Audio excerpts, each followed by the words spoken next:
Bom, agora a gente vai fazer um último setup, aproveitando que a gente está nessa sessão de configurar as coisas, que para vocês, agora nesse começo, vai ficar um pouquinho obscuro o porquê que a gente está fazendo esse setup, mas eu espero que conforme a gente for trabalhando no código Python e for criando classes e for desenvolvendo nosso software, fique mais claro a importância dessa ferramenta aqui, que é o Black.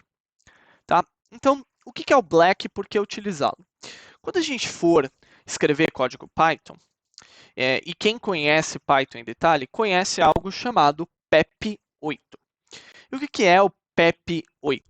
O PEP8, PEP8, ele é um conjunto de regras. Porque assim, o código Python, ele é bem flexível, né? Vocês já viram eu escrevendo ele, aí eu dou uns enter, coloco uns parênteses, coloco umas aspas, aí tem como somar string com a outra sem colocar mais, colocando mais, enfim. Ele é bem flexível na maneira como eu posso escrever o meu código. Mas, é, existe um conjunto de regras que, digamos que são boas práticas para que o seu código esteja escrito num formato padrão, seja um belo código.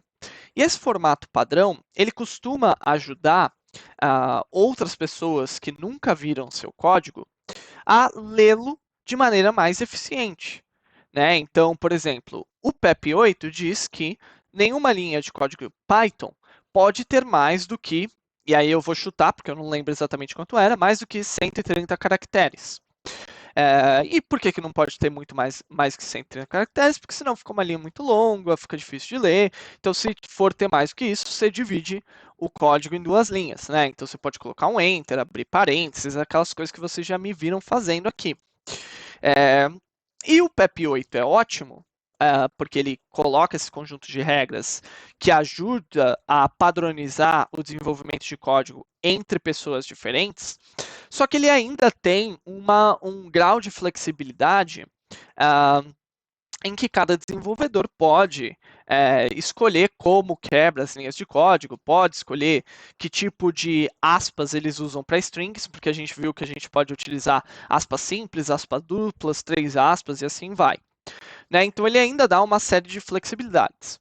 O Black, o que é o Black no final das contas? O Black ele é como se fosse uma regra de formatação de texto, tal qual o PEP8. Na verdade, o Black obedece o PEP8 obrigatoriamente, só que ele tira esses graus de flexibilidade adicionais e, além disso, ele é baseado em estudos sobre como são as maneiras mais eficientes de se ler código. Então, por exemplo, tem uma série de estudos falando que as pessoas costumam ler mais rapidamente código quando o código é lido verticalmente, ou seja, quando eu olho de cima para baixo, do que horizontalmente, porque nós, seres humanos, temos uma capacidade de ler verticalmente de maneira mais rápida. Então, o Black, ao invés de limitar as linhas a 130 caracteres, ele limita as linhas a 88 caracteres.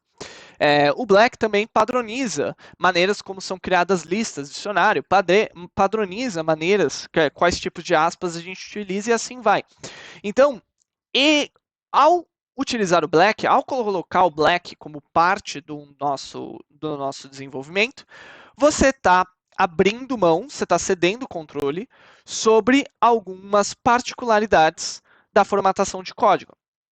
E aí, o que o Black ajuda? E isso eu já vi em muitos projetos, que facilita muito ler código, e uma vez que você se acostuma com o código Black, você nunca mais volta. É tipo drogas. A hora que você começa a usar, é muito difícil separar. Então, o Black ele tem essa característica que eu gosto muito de usar, e eu sempre coloco o Black em literalmente todo projeto que eu faço. Porque o Black ele consegue ser colocado em praticamente tudo, e tem uma série de testes que você pode fazer para, inclusive, garantir que o texto que o código que você escreva esteja no formato Black. Então aqui, do lado esquerdo, vocês veem um exemplo de como ficaria o código Black. Então esse aqui é o código anterior, né, que tem isso aqui, tudo mais, e esse aqui é o código formatado do Black. Então você vê, eu pelo menos acho isso aqui muito mais fácil de ler e muito mais belo de se entender. E aí o Black, ele é uma biblioteca do Python, como qualquer outra. Então é tão simples quanto a gente fazer um conda install c conda forge black ou pip install black para adicionar ele na nossa biblioteca, né? E aí a gente consegue adicionar o Black tanto ao PyCharm quanto ao Visual Studio. Então é super simples. No PyCharm você vai em File Settings, no Mac PyCharm Preferences, e aí o que a gente vai ir? A gente vai em Tool, e aí vai ter uma opção lá, External Tools, tá? No Mac é Preferences Tools, External Tools também. E aí aqui, ao clicar nisso, você vai ver que vai ter uma opção de você adicionar uma ferramenta externa, então você vai clicar no maisinho aqui, e aí ele vai te dar essas configurações aqui. E aí você vai deixar exatamente essas configurações. Você vai falar que o nome é Black, aí tem a descrição aqui que você não precisa colocar nada, mas essa é a descrição que eles recomendam. E aí você vai colocar o programa. Quando você instala o Black, como a gente viu aqui, conda install c conda forge black, o que ele vai fazer? Ele vai criar um arquivo executável que vai estar dentro da pasta scripts do seu ambiente. Então, por exemplo, né, aqui eu vou clicar no meu Windows, né, vou até abrir pelo PyCharm para vocês verem.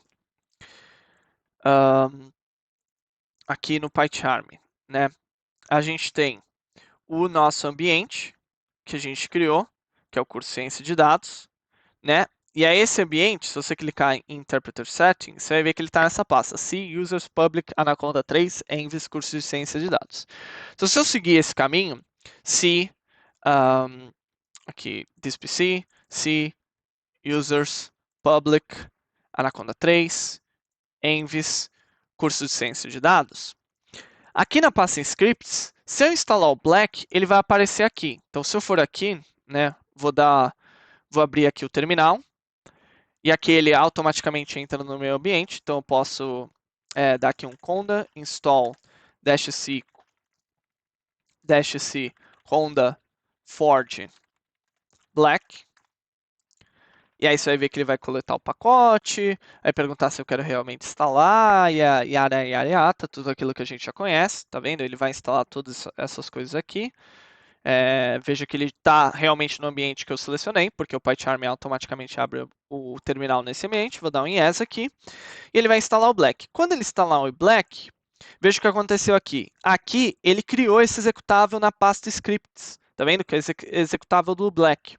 Então, quando você for adicionar o PyCharm aqui, você vai colocar este caminho para o Black, que é a mesma coisa que você pegar esse cara aqui e copiar ele e só colocar o black.exe no final. Então aqui, ó, File, Settings, Tools, External Tools, mais, aí aqui tem o Black, descrição, Black, vou colocar por enquanto, é o programa scripts, barra ao contrário, black.exe. Ou você pode clicar aqui para navegar até essa pasta. Aí ele vai pedir alguns argumentos. Que argumentos são eles?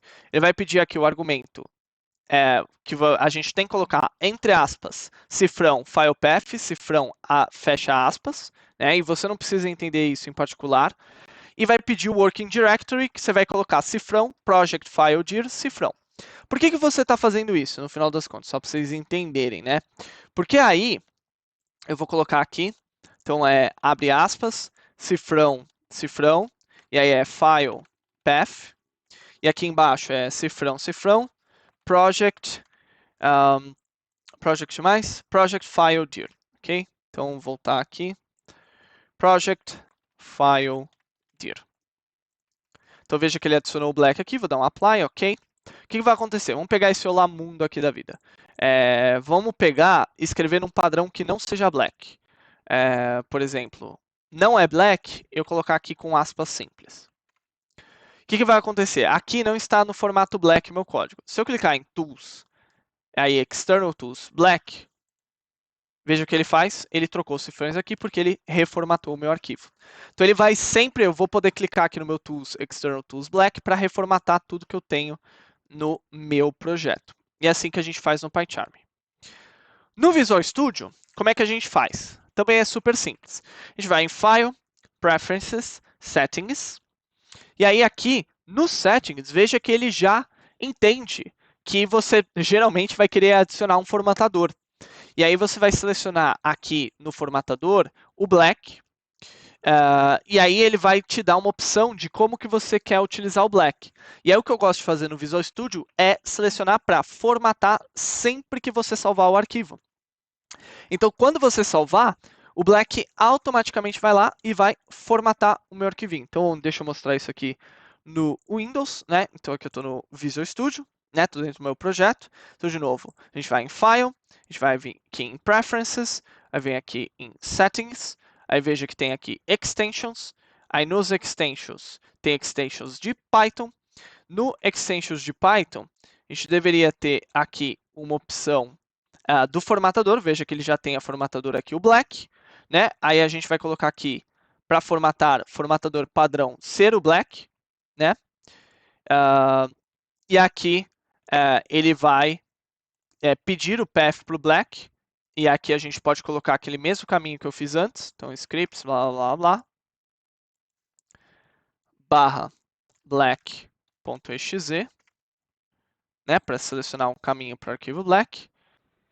Daí o que a gente vai fazer? A gente vai vir aqui, vai colocar no Format on Save. Ó, tá vendo? E aí ele vai ter aqui a opção de formatar ou salvar. Vou clicar aqui. E com isso os meus settings já deveriam estar completados. Então, se eu pegar aqui o meu hello.py, vou colocar aqui um cruel, por exemplo, só para modificar o arquivo. Aí quando eu salvar, veja aqui, ele reformatou automaticamente o meu arquivo para o formato black. E aí com isso, black está adicionado e a gente pode começar a escrever código.py.